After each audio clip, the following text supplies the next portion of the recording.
Shavuot, that's another name. The holiday of weeks. Shavuot, Chag Bikurim. There's another name to that holiday, and it is a rabbinical name. Chag Matan Torah. The giving of the Torah. Shavuot. When, therefore, is the time of the mitzvah for bringing Bikurim? And V'samachta, when it's a time of happiness. The oral Torah tells us, from the time of the holiday of Shavuot until the time of the holiday of Sukkot is the time for this mitzvah of lehavi, to bring, and likro, to read. From Sukkot, from after Sukkot until Chanukah, the Mishnah tells us it's a time only to bring and not to declare. Because the mitzvah cannot be done completeness only during a time of simcha, of happiness. Okay?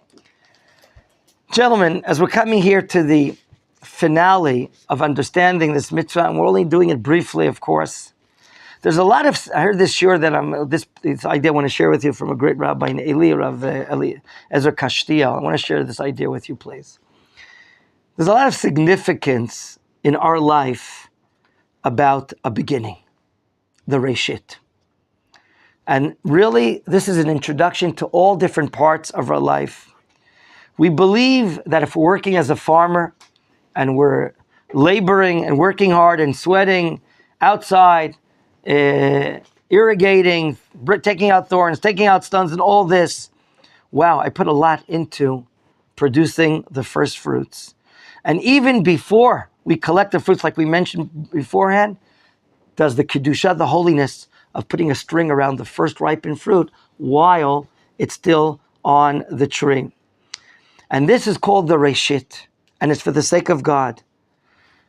A lot of our great scholars over the generations would write a lot about what do you do first? What do you do first in your morning? What do you do first at the beginning of the week? What do you do first at the beginning of the month? We believe that what you do first has significance and an impact on the rest of your day, the rest of your week, the rest of your month, and of course Rosh Hashanah for the rest of the year. We believe that what we do first as the Reshit will have inspiration, will illuminate what comes afterwards. And therefore, let's just take a few examples. In the morning, when I wake up in the morning, I don't say to my wife, well, what do you have for breakfast for me, honey? That's not what I say to her the first thing in the morning. Or, let me put on the radio and hear the weather report. That's not the first thing I do in the morning. First thing I do in the morning is I say, Modeh, I give thanks. When you get up in the morning and you're full of appreciation, you're full of thankfulness to God, and that's your first thought and that's your first speech, wow, that's going to have an impact on the rest of the day. Okay? I don't get up with demands. I don't get up with claims. I don't get up first with taking criticism. Okay? Rather, I want to say, thank you, Hashem. In fact, we say it many times here, Modeh Ani. The I is even secondary to the word Modeh. Rav Kook explains that the I, the ego, is coming second. First is the word thanks. Modeh Ani. Interesting how they write in the English translation of the Siddur. Do they say I thank, or do they say? They say thank. It says I thank. It does? So that's a mistake, according to Rav Kook. Rav Kook in his unbelievable commentary to the Siddur called Olat Riyah, and part of it is in the Feldheim, is the Feldheim edition of the Rav Kook edition. Interesting if they made the correction to what Ari's saying in many of the other Siddurim. Please check it. So if I'm getting up in the morning and I'm thinking of thankfulness, my mind is clean, my mind is pure, and then I go ahead, take care of my physical needs, take a shower, get dressed, put on tefillin, praise Hashem, and so on and so forth. Wow. I'm approaching my day out of thankfulness. Okay? My first stride forward is thanks, to give thank you. Okay? So too, the first fruits of the yielding of our fruits, the Reshit, the Bechor, the Bikurim. Okay? You go down to your field, and instead of putting your teeth into this luscious first ripening fruit, you're going to what? You're going to create holiness. You get home Motzei Shabbat, the week begins, of course, not Sunday morning, but Motzei Shabbat is the night of the first day, as it says, Vayi Erev, Vayi Boker. In our Chumash, our day begins in the evening. We start off with all these verses of praise, the verses of Simcha. Hinei El Yeshuati Eftach V'lo Efchad. I'm not going to be fearful. La Yudim Aita Ora Simcha. All these verses of praise and happiness that we say Motzei Shabbat. Okay? Our evenings on the beginning of the week are with wishes and praise of Hashem. Psukim. Everyone says to one another, Shavua Tov. And we know that Tov is goodness of God. That's how we begin our week. So too, the bringer of the Bikurim. Ayveti et Reshit Priyadim. I've just brought the Reshit, the first of the fruits of the land. To where? To the Mikdash. And then we meet up with this concept which is not clear to us. Hishtachavaya. Bowing down. What does bowing down have to do with this? Some of you may know that when we go into the Beit HaMikdash, the act of bowing down, bringing sacrifices, submitting ourselves, we see many verses in Psalms about King David writing the relationship between serving God and bowing down. Why? As we're about to answer, the intro to the Slichot service of Ashkenazim, the first long paragraphs, we'll start in a week and a half, brings a collection of verses of bowing down. Hishtachavaya. What does it mean?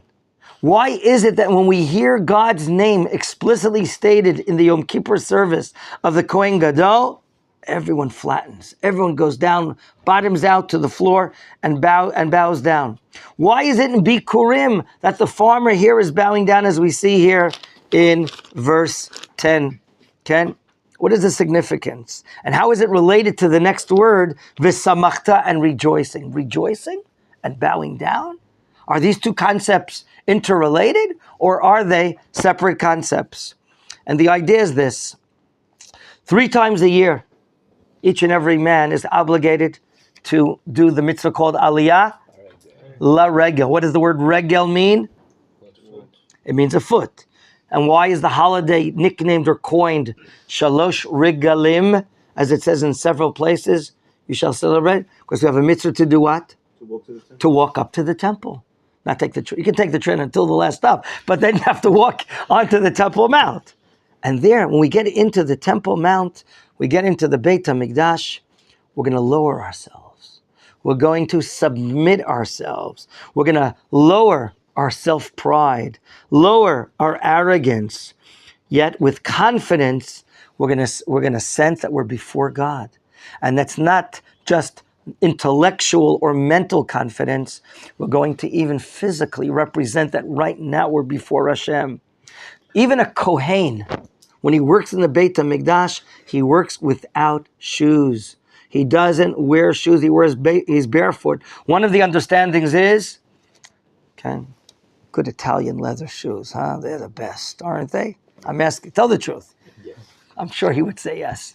However, leather is a representation of human dominion over the animal world.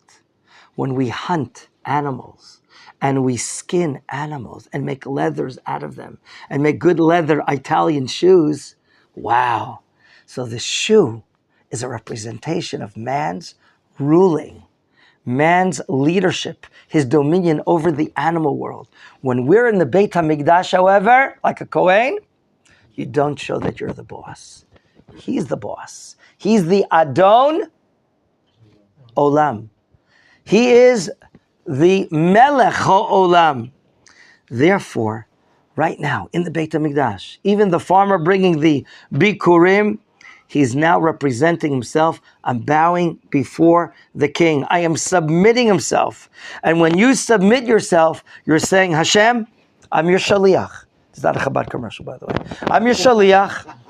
I'm here to perform any project, any mission that you have for me. And when you're ready and you're happy to do it, that's real happiness. Because we're understanding what is my role in the world. My role in the world is to do Hashem's will, to do Hashem's desire. And by submitting myself, by bowing down before Hashem, I'm showing him that I'm ready for his mission, that I'm his servant, I'm his shaliach to perform everything. This is indifferent to often where man is thinking, and Jews as well, that what? That I this, I that, egoistic. We in life tends or often gives us the feeling that I this and I that, and I can do this and I can that. No, the Torah is coming to teach me humility. I'm humbling myself before Hashem by bowing down, and by humbling myself, I know who I am and I know who He is. And you know what? When we study Musar, ethics and morals, and we try to emulate Hashem, and we try to bring in or drive home this idea of humility. There's a lot of false humility, sometimes even in Judaism, where people say, no, I'm not good, I'm not this, I'm not that. And a person starts negating himself and coming down on himself and his self-esteem. Okay? And you can talk about this, or a psychologist. Even more, someone's self-esteem becomes lower and lower and lower. That's not humility. That's not humility. Rav Kook writes in his fantastic book called Musar Avicha, The Ethics of Your Fathers, that true humility is the following. You're a pianist. You're you're an artist. You're a great cab driver, delivery man, and you're a wonderful philosopher, and you are gifted the gift of writing poetry, and you're given the gift of being a great farmer. You're allowed to say that. Wow, look at all these talents I have. But you know where I got them from? Hashem gave it to me. He made me so special. He gave me these innate talents that allows me to do Aleph, Bet, and Gimel. It's from Hashem. That's true humility. To realize your strength, but where it comes from. And use it for positive purposes. That's true. That's humbling yourself. Realizing it's not me. It's not because, wow, I was thriving and I was studying so hard and I this and I that, and every fourth word out of your mouth is I. No. Shevach La'el. How you doing? How are you? Shevach La'el. Praise to the God. Baruch Hashem. In other words, you're realizing that all your strength and powers and talents are really coming from Hashem. So that's maybe the idea of hishtachaveh, of bowing down. You've completed the mitzvah. You're submitting yourself. It's not from me. Hashem, you gave me the strength. You gave me the health. My lungs are now working.